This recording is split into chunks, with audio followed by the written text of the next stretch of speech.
Prof. Pada pagi hari ini saya akan membawakan bacaan divisi vaskular yang dengan judul endovascular avation. Ini untuk pertama, ini pembukaannya, ini ada endovascular creation of hemodialysis venous fistula dengan current status and future perspective. Pertama, kita ketahui avation ini merupakan pilihan akses vaskular terbaik, merupakan sebagai yang terbaik itu adalah merupakan akses arteriovenous autolog yang dibuat dengan menghubungkan vena dengan arteri, sehingga vena menjadi lebih mudah untuk diakses untuk pada pasien cuci darah. Untuk jangka waktu lama dan lebih sedikit komplikasi dibandingkan menggunakan graft atau menggunakan kateter vena sentral. Untuk yang kita ketahui juga fistula primer ini ada yang radiosefalika, brachiosefalika maupun brachiobasilika yang dengan adanya transportasi vena basilika. Ini yang untuk yang sebelumnya yang bisa dibilang yang bukan yang modern. Lalu juga adanya fistula sekunder, ini yang fistula yang dibuat setelah fistula atau graft dari arteriovenous sebelum mengalami kegagalan. Lalu juga untuk adanya sebelumnya bisa menggunakan graft dengan biograft maupun PTFE. Nah, ini untuk sejarahnya sendiri, awal mulanya pertama kali akses cuci darah itu dilakukan pada 1924. Lalu untuk yang terbaru ini adalah sejak tahun 2018 ini sudah ada digunakan nama percutaneous endovascular AV graft, AV fistula, di mana menggunakan kateterisasi untuk menyambung dua vena, menyambung vena dan arteri pada tangan pasien yang akan dilakukan untuk cuci darah.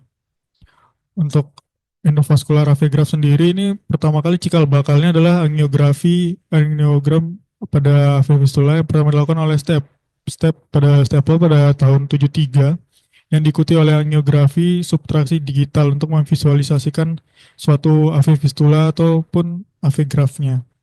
Lalu pada tahun 1964 ini dipelopori oleh Dottler, ini intervensi pada AVF dan AV graft menggunakan angioplasti dan juga dibantu oleh kateterisasi balon embelektomi oleh Fogarty pada tahun 63. Lalu pada akhir tahun 1900-an hingga 2000-an, teknik endovaskular ini melibatkan menggunakan prosedur invasif yang minimal invasif, mulai dieksplorasi oleh di bidang vaskular sendiri. Teknik ini memungkinkan pembuatan dan pemeliharaan dari AV fistula tanpa memerlukan operasi terbuka lagi. Pada tahun 2000-an baru muncul teknik endovenous dan angioplasti, lalu diperkenalkannya kateter dan stent khusus, memungkinkan pengembangan dari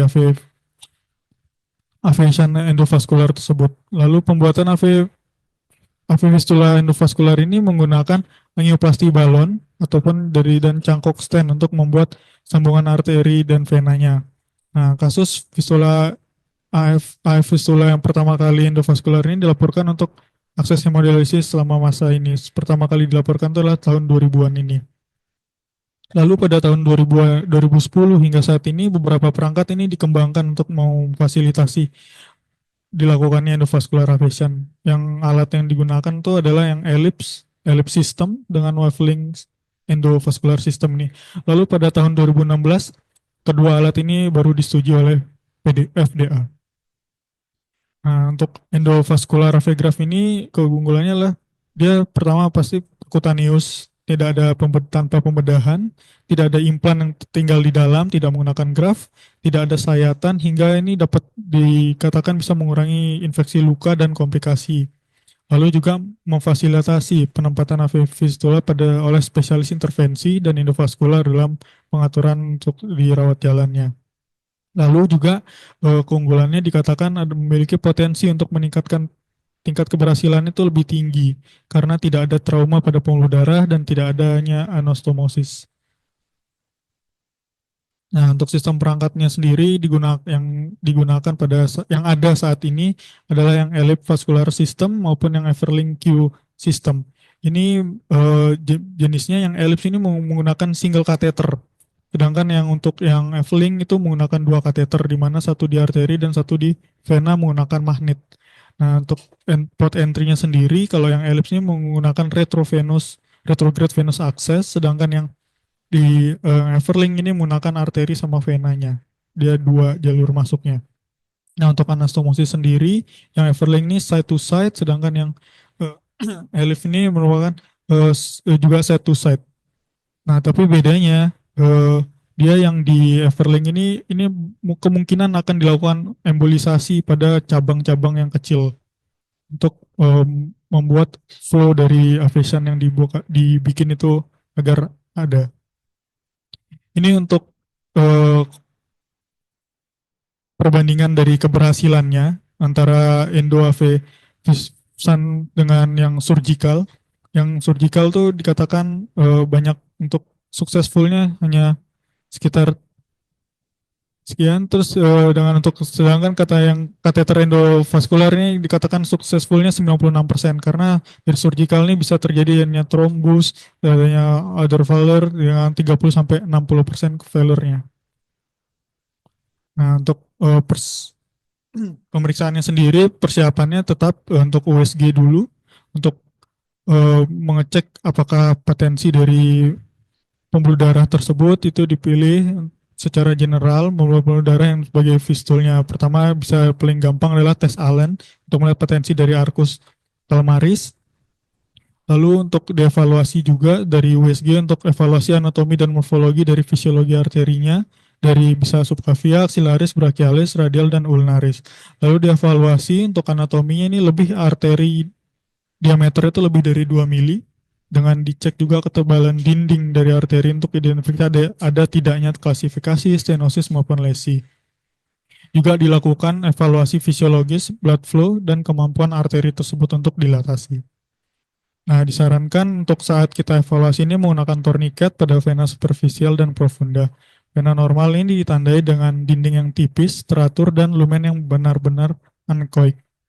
Lalu yang dievaluasi dari USG pada vena ini adalah diameter alirannya, keberadaan trombus atau adanya stenosis, kedalaman vena tersebut terhadap kulit, serta panjang segmen yang panjang yang lurus yang dicari. Nah, untuk diameter sendiri untuk vena tuh juga lebih dari 2 mili, serta kedalaman terhadap kulit ini terletaknya kurang dari 6 mili. Untuk panjang segmen lurus diharapkan 8 hingga 10. Nah, untuk indikasi dari pembuatan aviation permanen ini juga untuk pada pasien yang dengan gangguan ginjal kronis pada stadion 4 ke atas yang dipersiapkan untuk menjalani HD rutin. Lalu juga pada pasien gangguan ginjal kronis yang telah menjalani hemodialisis rutin lewat vena sentral atau CDL ataupun dengan yang tusukan langsung. Dengan yang kita ketahui juga modalitas ACHD ini yang pertama yang tadi seperti kita yang sampaikan fistula, AV graft maupun yang vena sentral. Nah, kalau untuk indikasi endovaskular pada aviation sendiri ini apa? Yang pertama dikatakan adalah endovaskular aviation ini juga diindikasi pada pasien yang tidak mungkin dilakukan fistula radiosefalik. Lalu juga untuk pembuatan endoaviation ini tidak boleh dilakukan pada pasien yang dengan keterbatasan aliran dari arteri maupun venanya. Lalu juga tidak boleh dilakukan pada pasien yang dengan vena sefalika atau basilikanya yang mengalami trombosis atau pada pasien dengan kalsifikasi arteri transmuralnya yang membatasi aliran yang ada pada pembuluh darah tersebut. Nah, jadi untuk endovascular aviation ini dia memiliki kriteria khusus pada untuk yang menggunakan sistem Wavelin Key ini dikatakan dari merekanya itu harus memiliki vena sefalika dan basilikanya diameternya 2,5 mili tanpa adanya stenosis sentral yang menghambat alirannya. Lalu vena perforatornya harus paten dengan diameter 2 mili. Dan arteri dan vena brachialisnya juga dengan diameter 2 mili. Lalu juga diharapkan memiliki pasang arteri dan vena ulnaris dengan diameter 2 mili atau vena radialnya, vena dan arteri radial juga dengan ukuran 2 mili diameternya. Lalu harus memiliki jarak kurang dari 2 mili antara pembuluh darah targetnya. Pembuluh darah targetnya tuh ialah arteri vena radial atau arteri vena ulnarisnya. Lalu untuk beberapa lokasi akses ini bisa di brachial, di ulnar, dan di radial ini dapat digunakan asalkan cukup lebar jaraknya. Dan untuk dapat mengakomodasi sistem waveling ini untuk masuk. Lalu untuk anestesi sendiri itu dapat dilakukan lokal maupun sedasi sedang. Selain itu juga dapat dilakukan katanya menggunakan blok plexus brachial untuk minimalkan ketidaknyamanan pasien selama alat waveling ini masuk karena menggunakan radiofrekuensi itu sangat mengganggu denyutnya. Lalu juga endovascular ablation ini memiliki potensi keuntungan yang lebih seperti waktu tunggu yang lebih singkat untuk mengakses pembuatannya. Lalu juga dikatakan dapat mengurangi trauma pembuluh darah selama pembuatan. Berikut videonya untuk pembuatan dari endovaskular ini yang menggunakan sistem Waveling Key. Yang pertama ini dilakukan ini bentuknya dia menyambungkan di konmitan arteri ulnanya. Lalu harus ini syaratnya minimum 2 mili arteri dan maupun venanya. Lalu ya ini pada pasien untuk pasien cuci darah. Nah, dia awalnya menggunakan masuk port entry 2 karena ini sistem waveling.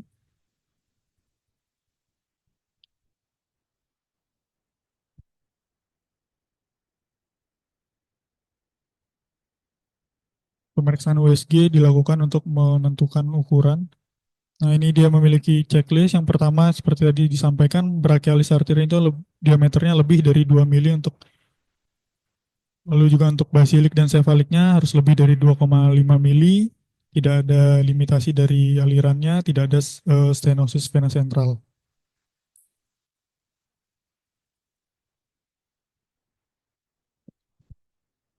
Nah, lalu untuk kandidatnya sendiri dikatakan harus ada memiliki perforating vein lebih dari perforating veinnya lebih dari 2 mili diameternya. Dengan adanya dia akan membuat di ulnar arteri atau dan vena ulnaris, arteri dan vena radialis yang dimana rata-rata memiliki diameter harus lebih dari 2 mili dan menggunakan introducer seatnya yang 5 frank.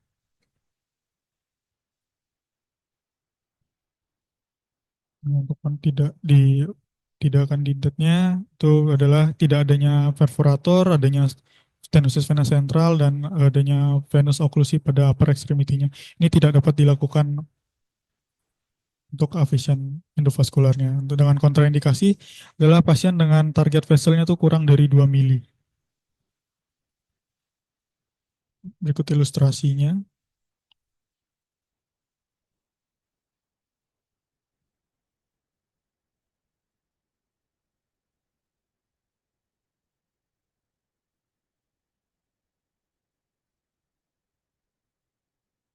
Nah, digunakan crescent site-nya menggunakan paralel dari brachial arteri sama vena, terus juga bisa dengan anti paralel, ini yang akses dari atas dan bawah.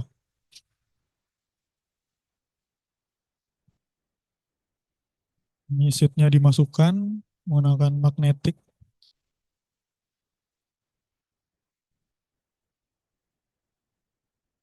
Ini sistem magnetiknya yang akan digunakan untuk anastomosis dengan sistem 2 di arteri dan venanya menggunakan radiofrekuensi. Jadi dia ketika menemukan posisi di mana ada arteri dan venanya yang sangat dekat, yang kurang dari 2 mili, dia akan menempel di bagian situ. Karena dia ini seatnya tuh merupakan introducernya nih yang magnetik.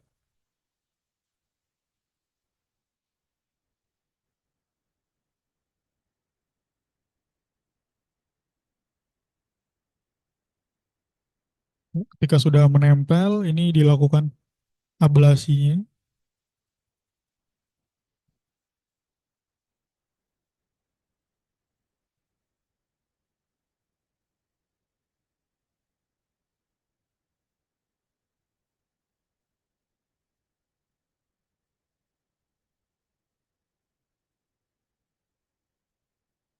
Seatnya wire-nya dikeluarkan, disambung dengan radiofrekuensi, sistem tahu.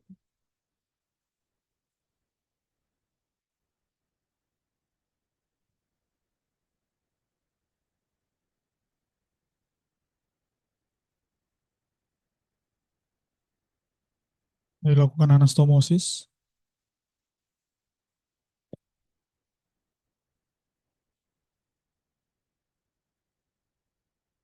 Ya, dan anastomosis sudah terbikin, lalu aliran flow yang sudah dari arteri kan melalui aliran venanya.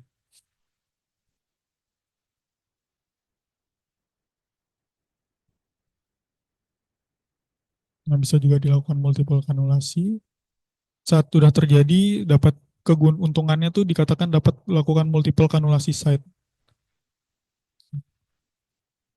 Ya, untuk dilakukannya sendiri endovascular ablation ini dilakukan di cath lab, di mana cath lab itu terdiri adanya image interceiver, adanya viewing monitor, adanya injektor pump, dan adanya dilengkapi oleh pasti balon juga untuk dilakukannya endovaskular, juga adanya X-ray generator. Ini merupakan alat-alatnya yang digunakan untuk endovaskular. Yang pertama adanya elektrosurgical generatornya yang tadi untuk membantu membuat anastomosis, adanya ground pad yang ditempel ke pasien, adanya elektrosurgical pensilnya sebagai eh, istilahnya sebagai remote-nya tadi, dengan adanya ini yang digunakan adalah wavelength endovascular kateternya, di mana eh, ada apa wavelength kateternya ini memiliki radiofrekuensi elektroda, di mana yang adanya juga memiliki square dari embel magnetiknya yang dapat menempel pada pembuluh darah yang kurang dari 2 mili jaraknya. Nah, ini bentukannya seperti ini.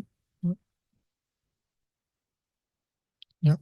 Ini gambaran skemanya penggunaan dari menjalani apa pasien yang menjalani pembuatan vena ulnaris dengan arteri ulnaris ini. Yang pertama ini adalah pembuluh darah aslinya, di mana di, mapping dengan kontras, lalu pembuluh dilihat targetnya di mana, bagian sini di peret. Nah, ini yang akan dilakukan.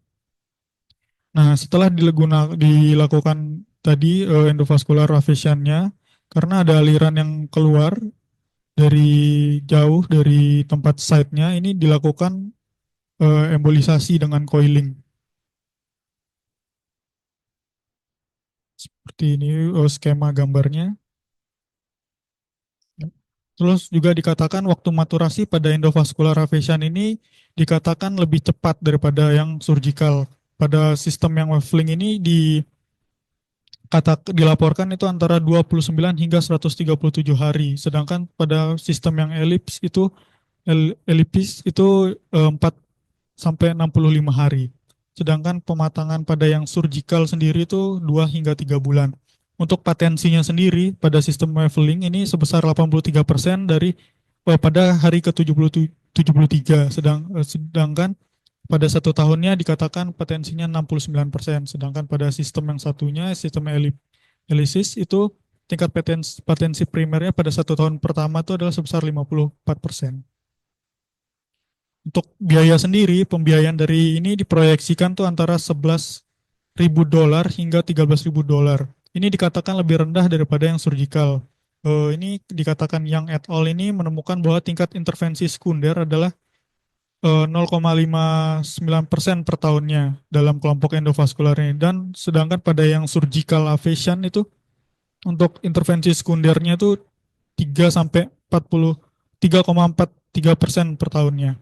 Sedangkan dan Arnold juga mengatakan ini menemukan bahwa total dari tingkat kejadian infeksi pasca prosedur dan infeksi intervensi sekunder selanjutnya untuk kelompok endovaskular yang endoablation ini kecil sebesar 0,74 per tahun pada pasien dengan biaya sekitar $815 daripada dibandingkan dengan biaya untuk kelompok yang surgical ablation itu untuk intervensi dan infeksinya angkanya sebesar 7,22 per tahunnya dengan biaya yang kemungkinan hingga $17.000. Untuk kedepannya ini hasil jangka panjang dari endovascular ablation ini masih ditunggu, terutama terkait dengan tingkat patensi sekundernya dan tingkat intervensi ulang karena masih jarang digunakan juga. Komplikasi jangka panjang dan nya masih juga ditunggu karena belum terlalu banyak data yang masuk dengan penerapannya pada populasi dari pasien yang dengan gangguan ginjal kronis. Komplikasi yang sering muncul ini dikatakan hampir sama dengan komplikasi pada pasien dengan surgical aphasia, termasuk adanya hematom, pseudoaneurisma, diseksi arteri, dan trombosis. Secara keseluruhan dikatakan untuk endovascular aphasia ini memiliki komplikasi yang rendah, hanya dengan 5,46%. Sebagian besar komplikasinya dapat diperbaiki melalui prosedur minor juga. Untuk komplikasi pasca pembuatan lainnya yang mungkin terjadi adalah terkait dengan fakta bahwa fistulanya ini tidak menonjol secara visual.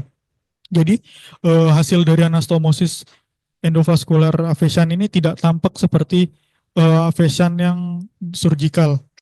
Jadi dia tidak memiliki bekas luka insisi. Akibatnya ini cedera pembuluh darahnya ini dapat terjadi selama kanulasi karena tidak tampak dari luar atau secara tidak sengaja ini selama flebotomi atau sebagai dari akibat dari inflasi manset tekanan darah yang berulang. Nah, untuk kesimpulannya dari bacaan pagi ini adalah pembedahan AV fistula dengan ini dikaitkan dengan tingkat kegagalan itu masih bervariasi, dipengaruhi oleh pengalaman operator juga. Hasil jangka panjang dari endovascular aphasia ini masih ditunggu karena khususnya terkait tingkat patensi sekundernya dengan tingkat intervensi ulang serta komplikasi jangka panjangnya dan penerapannya pada populasi yang masih lebih luas. Lalu juga endovaskular ini diperkenalkan sebagai alternatif dari surgical dari aphasia dengan potensi keuntungan termasuk waktu tunggu yang lebih singkat dan untuk pengaksesannya dan penurunan dari angka terjadinya kejadian trauma serta pada pembuluh darah selama pembuatan. Terima kasih. Maaf. Refleks ya. Oke, silakan. Pertanyaan dulu. Ya, silakan. Terima kasih pada Dr. Wira. Saya ingin bertanya, izin Prof. Ini kan tentang penjelasan tentang endoapifistula. Jadi yang ingin saya pertanyakan pertama itu bagaimana cara mengattack yang cabang-cabang dari venanya. Itu kan mungkin sedangkan kita dengan pemasangan apisan biasa pun, dengan surgical itu yang cabangnya itu bisa malah bikin trailnya jadi semakin lemah. Nah, apalagi kalau seperti dengan kondisi yang penanya banyak cabang atau apa, apakah tetap di attack bisa melalui dengan endo AV fistula ini? Itu yang pertama. Yang kedua, bagaimana apakah ada resiko trombus ataupun resiko emboli yang dihasilkan dari ablasi dari endo AV fistula tadi? Eh, Terima kasih. Terus bagaimana kalau misalnya untuk penanganannya tersebut? Oke, silakan. Izin mencoba menjawab, Prof. Yang pertama, bagaimana untuk mengurangi cabang-cabang, menutup cabang-cabangnya. Nah, dikatakan di jurnal ini tuh untuk pertama mereka pertama tetap screeningnya menggunakan USG untuk mengetahui di mana letak cabang-cabang tersebut. Lalu yang kedua, mereka juga menggunakan angiografi untuk mengetahui cabang-cabang tersebut yang lebih jelas lagi. Nah, setelah dilakukan eh, anastomosis menggunakan magnetik tersebut, mereka juga menambahkan tindakan yaitu berupa coiling untuk menutup cabang-cabangnya. Jadi cabang-cabang kecilnya juga ditutup, serta cabang-cabang besarnya juga yang membuat alirannya terlalu tidak sesuai itu ditutup oleh mereka, dikatakan di jurnalnya. Lalu yang kedua, untuk resiko trombusnya dari di jurnal sendiri belum ada dibahas apakah ada kejadian trombus saat dilakukannya anastomosis sendiri. Mungkin ada terjadi trombosis atau itu mungkin bisa dilakukan intervensi yang dikatakan intervensi sekunder tadi. Seperti itu. Oke. Jawab enggak kira-kira? Trombus tadi harus ada intervensi sekunder dan frekuensinya lebih jarang. Karena tindakannya adalah menghubungkan side to side dengan radiofrekuensi atau dengan elektrik.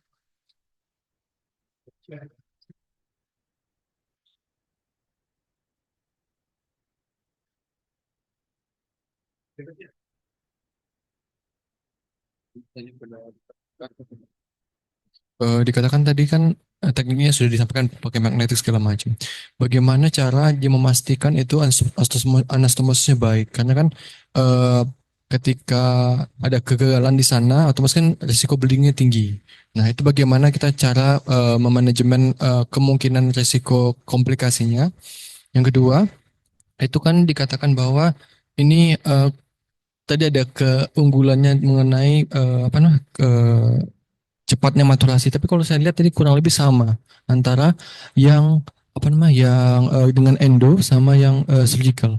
Ini apakah dan dengan cost-nya itu terlalu tinggi untuk yang endo dibandingkan yang surgical. Jadi manfaat sama kerugian cost segala macam. Ini apakah tetap mereka mengunggulkan kondisi apa endonya atau tetap ada pertimbangan lain? Terima kasih. Mencoba menjawab, Prof. Manajemen untuk manajemen dari bleedingnya, nah itu juga mereka tidak membahas pada di sini pada jurnal ini karena di setahu itu dari gambar-gambarnya dan dari videonya itu karena sudah menggunakan magnetik tersebut mencari target vena dan arterinya yang kurang dari 2 mili jaraknya, jadi itu dikatakan bisa lebih nempel dan itu mengurangi dari kejadian untuk bleeding setelah dilakukannya tindakan. Dan untuk yang cost-nya di sini dan waktu maturasi dari ini memang mereka meng- meman- eh, mendahulukan yang endovaskularnya ini dikatakan lebih cepat padahal kalau dilihat dalam waktunya tuh juga nggak beda jauh sama yang surgical seperti itu. Dan untuk yang cost-nya itu dikatakan lebih mahal itu adalah karena surgical lebih mahal tuh karena surgical itu datanya yang ada itu banyak dilakukan untuk intervensi kedua dan ketiganya. Sedangkan untuk yang endovaskular sendiri untuk intervensi kedua ketiganya itu masih jarang ada yang terjadi. Bisa dikatakan surgical itu lebih mahal karena mungkin data yang surgical itu lebih banyak karena udah lama digunakan. Sedangkan yang untuk endo sendiri dikatakan lebih murah karena tidak ada intervensi sekundernya itu karena juga bisa jadi karena endo ini juga masih jarang digunakan. Masih dikatakan masih bias. Nah, makanya dari itu dikatakan untuk ke depannya data-data untuk long termnya itu masih ditunggu. Seperti itu. Izin, Prof.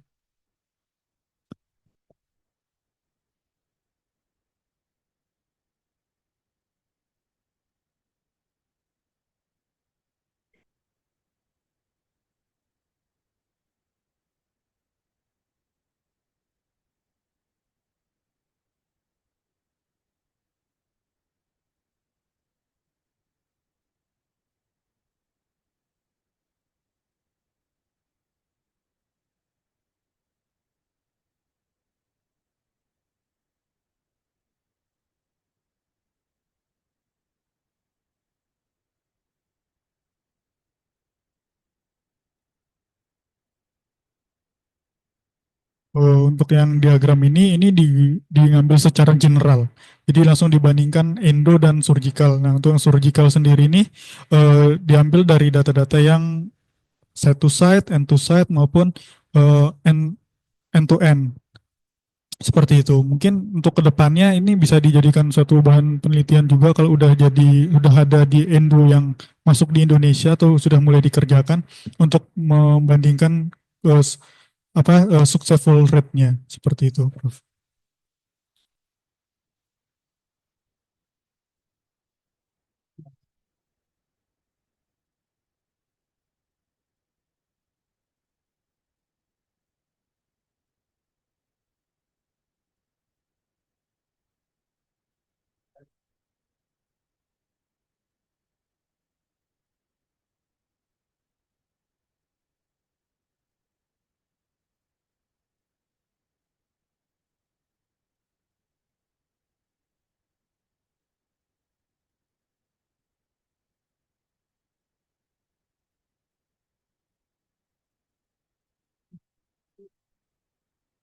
Saya belum pernah.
Buka mata.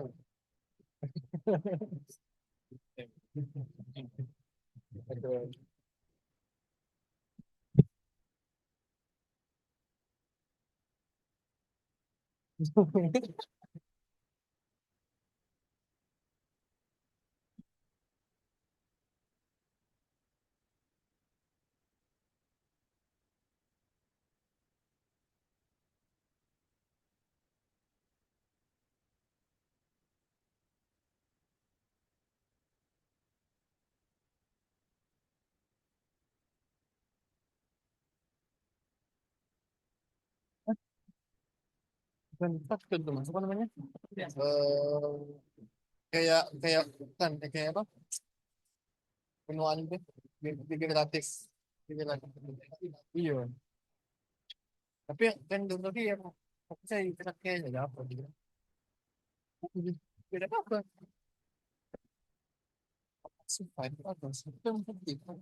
Aku kan aspirasi enggak? Aspirasi.